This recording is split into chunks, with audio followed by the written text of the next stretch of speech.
19 March সকালে ঢাকার নর্দায় সুপ্রভাত পরিবহনের একটি বেপরোয়া বাসের চাপায় মারা যান বিশ্ব শিক্ষার্থী আবরার আহমেদ। সেদিনই গুলশান থানায় মামলা করেন আবরারের বাবা।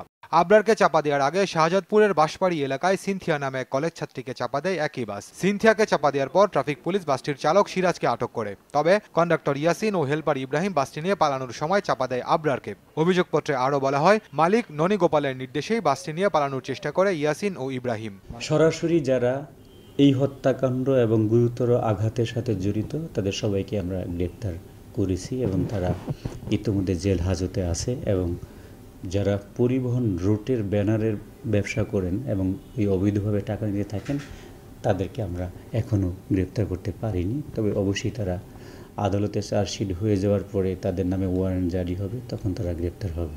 গোয়েন্দা পুলিশ বলছে, বাসটির রুট পারমিট ছিল মহাখালী থেকে ব্রাহ্মণবাড়িয়া রুটে, কিন্তু চলছিল সায়দাবাদ থেকে গাজীপুর রুটে।